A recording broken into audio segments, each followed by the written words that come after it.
All right, what up, Who That Nation? This is No Cap, No Filter Saints. I'm your host, Marley G, and I'm going to give my recap on the Saints versus Bucs matchup in Week 4. Who That Nation, before the season start, I'm going to let you know I called out, I wanted Hunter and I wanted Yannick. I wanted another red zone threat, and I wanted another pass rushing threat. Hunter, for the simple fact, he played with Carr, has chemistry with Carr, and has put overachieving numbers with Carr when he was thrusted up into like the number one and number two options with injuries had took place. I wanted Yannick because I felt like we needed another pass rusher. I felt like Cam, he's older now. He's still good in the run support, setting that edge. But when it comes to pass rush, we just can't depend on him to get sacks.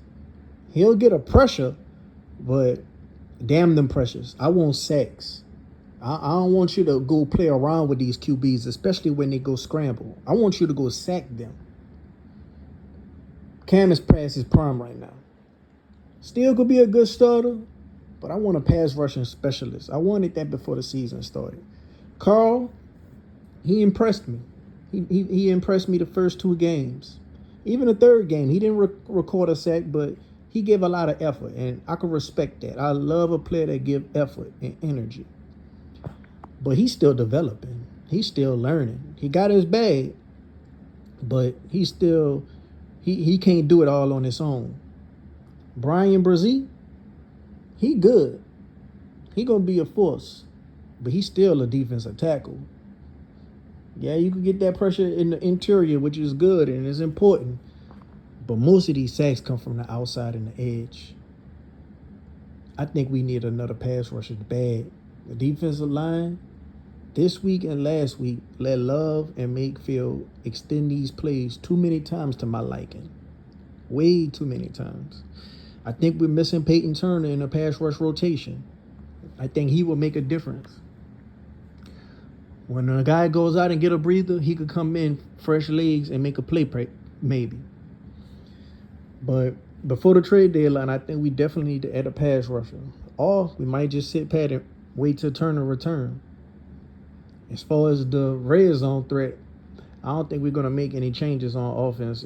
If we do, it's going to be somebody in the trenches. Maybe Collins, I don't know. But I think he's going to be looking for the bag. And I don't think the money he going to want, we're going to be willing to pay. I mostly just think it's scheme over talent. Like, I think it's Doug Marrone's scheme.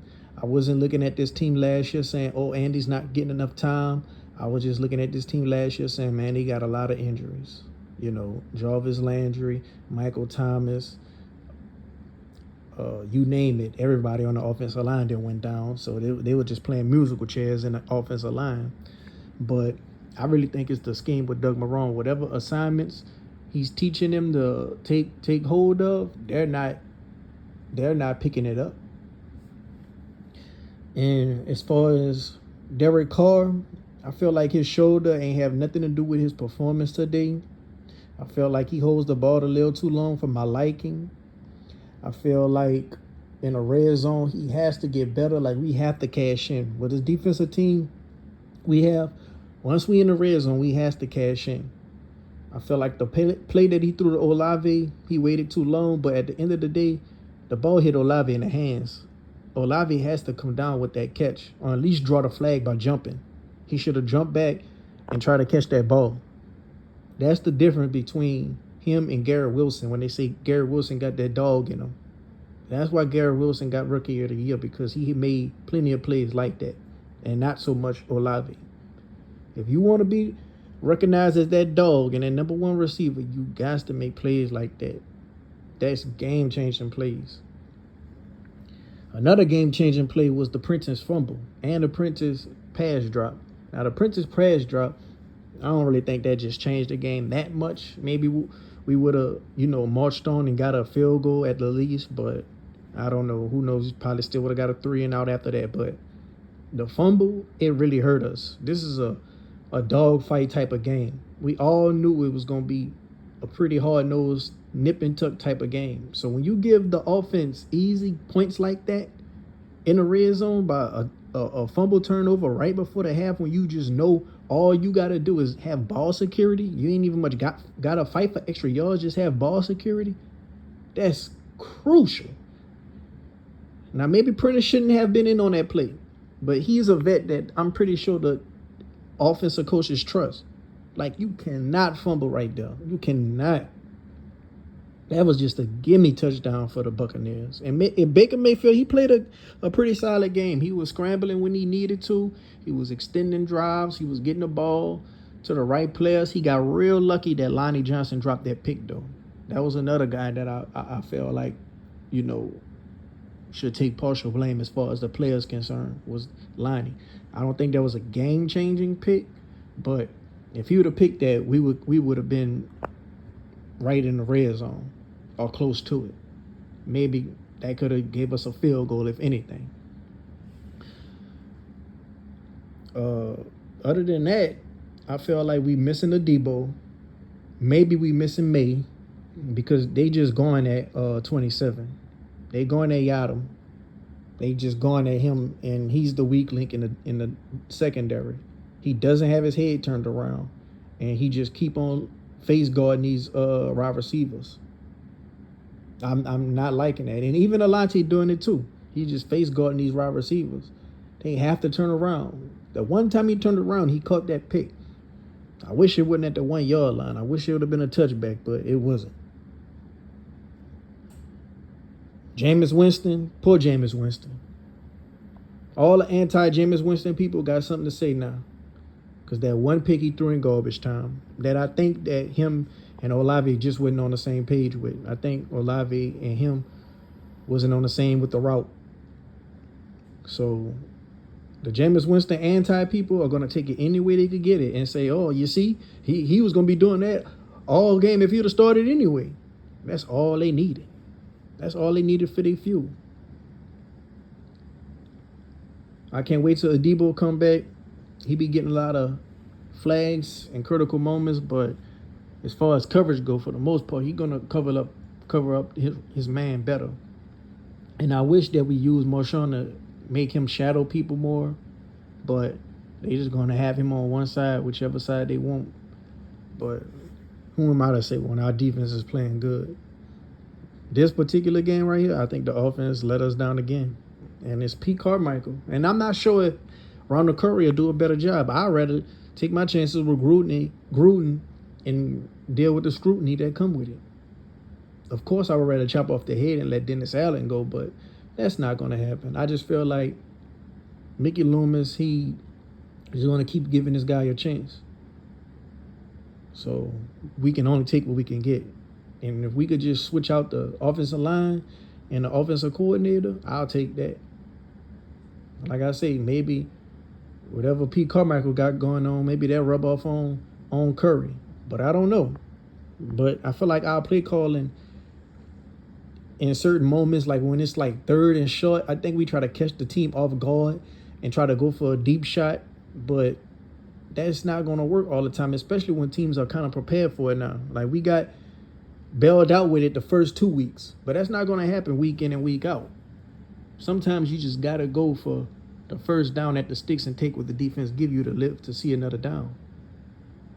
I felt like we overused Taysom. Jawan Johnson went out. I think that was a little part of the reason why, but we overused Taysom. Why are we overusing Taysom when we got Kendrick Miller and we used a high draft pick on him? The offensive line wasn't blocking good and Taysom runs anyway, so you see it's not working. I'm more of a fan of using Taysom in the red zone anyway, just to help out with Derek Carr, to keep the ball out Derek Carr's hands, because it's just hard for him to cash in right there.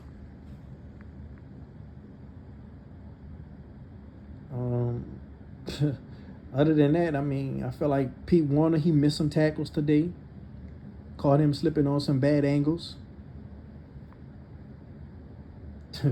Jimmy Graham, he made some good blocks, I guess, but they don't really involve him in the offense like talking about it. We don't even much attack the middle of the field. It seemed like Derek and Jameis, they really go to those, outside the numbers areas. So When it comes to the middle of the field, Jawan Johnson, Foster Monroe, Jimmy Graham, we all thought these guys were going to eat. And it's just the raw receivers eating. And they only eat in big plays. We can't never move the ball up the field methodically on nobody. We're not 2-2. We lost one game in the division. It was a crucial game in the division. Our next game is against the Patriots. We going up to their house. I think we could beat them just because the offense is just worse than ours, I believe. Like, they don't have any talent on offense, like talking about it. But their defense is just as good as our defense. So I expect our offense to still have the same issues it's having. It's going to be sacks. Might be a turnover here and there. So it's basically going to come down to what offense can make the less mistakes and what defense probably could get a touchdown, or what special teams probably could swing a big play. That's what it's going to come down to. It's going to be another ugly game with the Patriots. Other than that, I ain't really got nothing else to say about this game. Like, I wasn't even much mad about this game like how I was with the Packers game, because I just felt like we lost that ourselves. This game right here, I feel like, shoot, we just got beat. And it ain't just on the coaches, it's on the players. Like I say, that Lonnie Johnson pick, that fumble, that damn drop by Olave, if you want to call it a drop or not, in the end zone, like, all those was critical. I think there was so much game-changing plays right there. But I think P. Carmichael gotta go. Like, I don't even much want to say he got to do better. Like, I don't even much want him to be in a position to do better. He just got to go. But I wouldn't even much, that mad about this. Like, the wide receivers, sometimes you could just look and they running them to the same route right next to each other. Like, I don't know what kind of play clogging they drawing up. Like, that's crazy to me. Not to mention, they be knowing our plays. Just like last year when Callaway ran that one route. Carlton Davis, or that was Winfield. One of the DBs said, "Oh, I knew that play was coming." Pete Carmichael is just too predictable, and Dennis Allen is just too safe. Both of them is just too predictable, too safe, too non-aggressive to my liking. And when they do be aggressive, they be aggressive in the wrong times.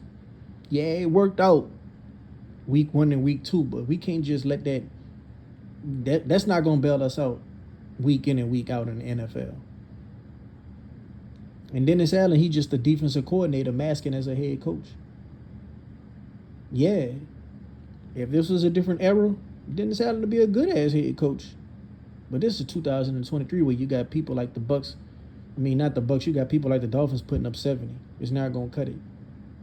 When it comes to situational play calling, when it comes to situational football, you can't count on these dudes. And as long as these dudes are at the helm, I don't feel like we're going nowhere. Because as long as games be close like this, we're going to have to make we have so little room for error. We have so little room for error because our offense just can't get in the end zone. I don't think it's going to be a game where we get 35 points this whole season, probably. And if it do, it might go to come against the worst defense in the league. Maybe when we play the Vikings. Other than that, it's going to be a long season. As long as we got Dennis Allen and Pete Carmichael at the helm. Especially if they don't change their ways along with Doug Marrone. We got the playmakers. We got the personnel. But the play calling got to get better. The situational football got to get better. We can't beat nobody in the playoffs. Even if we was to go to the playoffs, we can't beat the 49ers with Kyle Shanahan. We can't beat the Cowboys. We can't beat the Eagles. And even if we do beat somebody, it might be like a first-round wild card win. And then after that, we just going to get bounced out because we ain't going to be able to move the ball. And we just going to wet the bed when it comes to situational football because of our head coach and offensive coordinator. At this point, I'm ready to just give my draft picks back to the Denver Broncos and take Sean Payton back. I'll forgive him. But let me know what you guys think down below. in the comment section, Who That Nation. And if you like the video, like, subscribe and share.